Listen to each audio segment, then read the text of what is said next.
Beaucoup d'étudiants étrangers arrivent en France et échouent leurs études. Ce n'est pas parce qu'ils sont faibles. Qu'est-ce qui est dû à leur échec? Quelle est la cause principale de leurs échecs? Pourtant, en Afrique, ils ont 12 de moyenne, 14 de moyenne, 15 de moyenne. Ce sont les brillants qui viennent ici en France. Mais après, ils n'arrivent pas à avoir 10 de moyenne, parfois 11 de moyenne. Ils se retrouvent dans les 8 de moyenne, 7 de moyenne, parfois dernier de la classe. C'est un sujet dont j'ai décidé d'en parler dans cette vidéo. Ayant parlé à plusieurs étudiants étrangers, poser des questions et avoir le maximum d'informations, j'ai décidé de t'aider également à travers cette vidéo. Que tu sois en Afrique ou en France, tu peux trouver des solutions dès maintenant à partir des causes dont je vais te présenter. Quelles sont les causes? Je ne parle pas de moi dans cette vidéo. J'essaie d'être le plus neutre possible.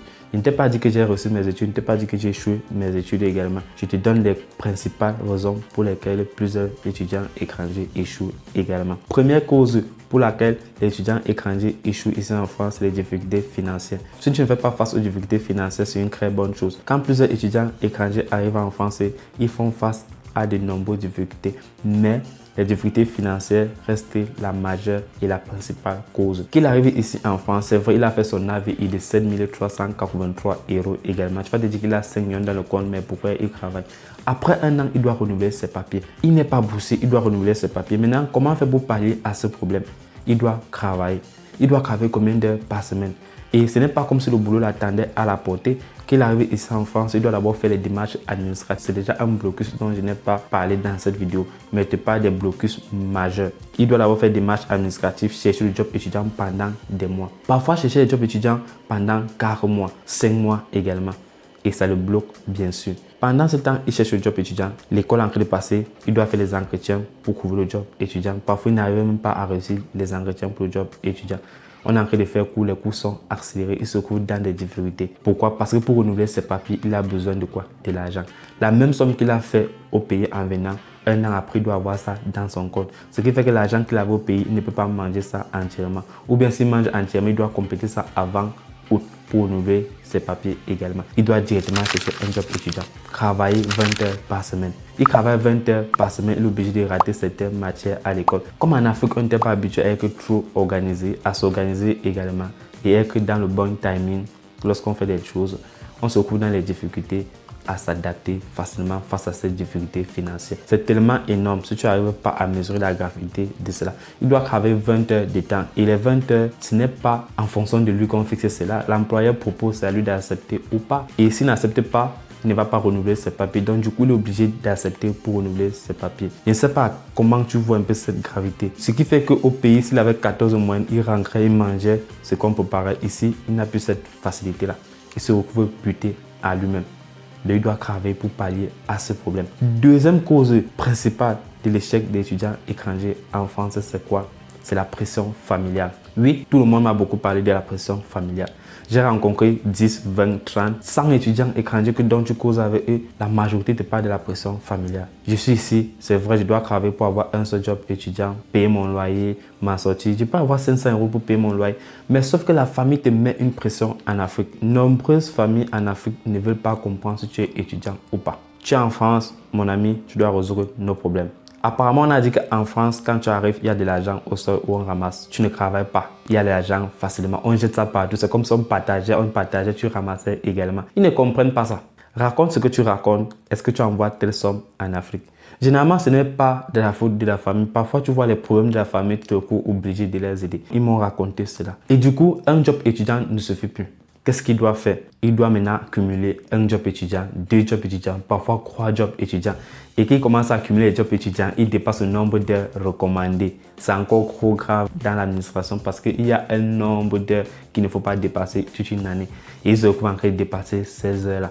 Voici d'où les problèmes ne font que commencer. Raison pour laquelle, parfois, quand tu arrives en France, tu dois faire comprendre à ta famille que tu n'as pas assez d'argent, tu ne travailles pas encore et que tu es toujours étudiant comme en Afrique. Ne leur montre pas que tu as l'argent, tu prends ton argent, tu envoies. Parce que quand tu seras dans les problèmes pour payer ton loyer, généralement, on ne va pas t'envoyer en Afrique. Et ce n'est pas parce qu'ils n'ont pas la volonté. C'est vrai, ce sont eux qui t'ont envoyé en France avec leurs moyens. Mais mon ami, finis de fréquenter, après tu vas trouver un bon job qui va aider ta famille. C'est la solution qu'il faut faire face à ce problème que de rater tes études également. Donc c'est très important de prendre cela en compte. Ne subis pas trop la pression familiale. C'est vrai, il faut aider la famille, on ne refuse pas. Moi, je te dis que tu n'aides pas la famille quand il faut parfois faire des cotisations familiales, c'est que c'est faux. Donc c'est très important de prendre cela en considération dans cette vidéo. Choisis entre rater tes études maintenant et n'être rien dans ta vie, et aider la famille, ou bien en ce moment être un peu strict et après réussir tes études, trouver un bon emploi et aider ta famille. Qu'est-ce que tu peux faire? Donc en ce moment, c'est à toi de décider également. On n'échoue pas parce que nous sommes faibles, mais parce qu'on fait face à des difficultés énormes. C'est très important cela. Donc, j'espère que cette vidéo est en train de t'édifier au maximum. Si c'est le cas, n'oublie pas déjà de lâcher un gros like pour propulser la vidéo et aider le maximum d'étudiants qui souffrent en ce moment. Et t'abonner si ce n'est pas encore fait pour ne rater aucune de nos prochaines vidéos similaires pour traiter des problématiques comme ce que tu es en train de regarder dans cette chaîne. J'espère que cela te plaît énormément. Ok. Sans toutefois tarder, je vais aller au troisième élément qui bloque beaucoup plus d'étudiants étrangers en France. C'est l'instabilité mentale. En fait, mentalement, nous ne sommes pas stables. Pourquoi nous ne sommes pas stables également? C'est la question que tu vas te poser. Quand on vient d'arriver ici en France, bien quand nous sommes déjà ici en France, on se retrouve parfois confronté à la solitude. On se sent isolé. Tu sors en Afrique, là où tu marchais, tu dis bonjour tel, tu rencontres plusieurs personnes, vous causez énormément. C'est vrai, tu vas me dire, il y a les téléphones, tout ça, mais ce n'est pas pareil. Parfois, tu peux causer au téléphone 2 heures de temps avec une personne, tu te sépares avec la personne, tu te retrouves seul. Aucun bruit, même la mouche ne fait pas de bruit. Plusieurs étudiants étrangers ont fait face à ce problème également. Si plusieurs sont en sortie, toi également, tu peux t'en sortir. Il y a ce qu'on appelle la solitude. Tu te retrouves seul face à ton destin. Comment faire pour s'en sortir de cette situation? Je rentre, je passe le week-end, 2 jours, parfois quand on dit les vacances d'une semaine, je suis là une semaine dans ma chambre. Je ne sais pas où aller, je ne sais pas avec qui sortir, je me retrouve seul. C'est ça la vie, les difficultés ici. Parfois ça te décourage, tu n'arrives pas à travailler énormément. Je sais, si tu te retrouves dans cette situation, sache que tu n'es pas la seule personne et décide de poser cette caméra aujourd'hui pour t'aider à pallier à ce problème. Donc j'espère que tu vas devoir trouver les solutions et t'organiser pour résoudre facilement et rapidement ce problème qui est en train de te détruire, qui veut te pousser dans un piège énorme également. Ok, sans toutefois tarder, je vais aller au prochain élément qui fait que beaucoup plus d'étudiants échouent en France. C'est la pression scolaire.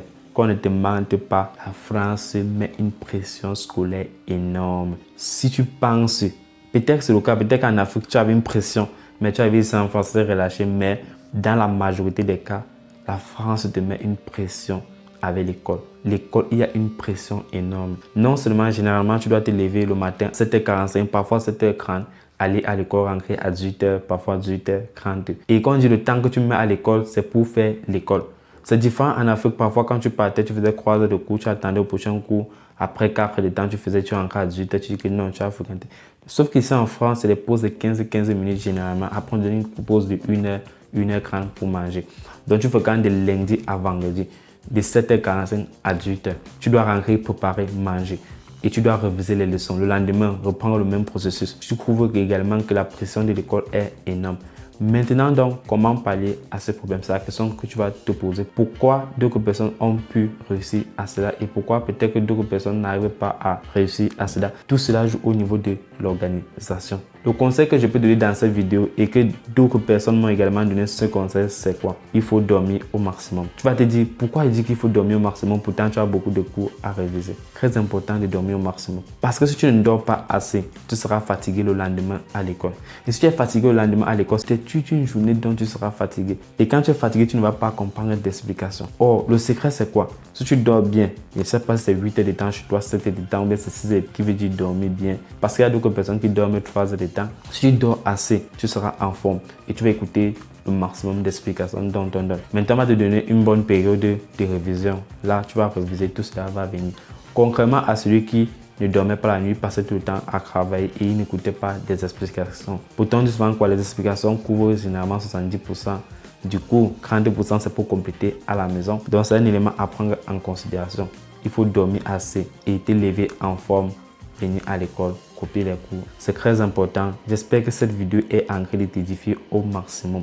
Si tu es à la recherche d'un job étudiant ou bien tu es en train de faire tes procédures, peu importe là où tu te trouves en ce moment, que tu as une difficulté, n'hésite pas à nous écrire via le numéro WhatsApp en description de la vidéo. On va t'aider également. Si tu as un problème, n'hésite pas à nous écrire également pour qu'on réserve une séance pour t'accompagner également dans cette difficulté énorme. C'est très important de connaître cela et d'avoir ces informations. J'espère que cette vidéo t'a beaucoup édifié et que tu aimerais que je fasse dans les prochains jours des vidéos similaires pour t'aider également à pallier ce problème. Si c'est le cas et que tu as aimé ce contenu, n'hésite pas à dire OK en commentaire. Non seulement tu vas dire OK en commentaire, je saurai que tu es arrivé jusqu'à la fin de la vidéo et ça me fera également plaisir. Si tu recherches un job étudiant, je te conseille de regarder cette vidéo. Elle peut également t'aider à trouver l'un des meilleurs jobs étudiants les mieux proposés en France, voire même 25 € l'heure. On se retrouve dans les prochaines vidéos. C'était Ismaël. Ciao.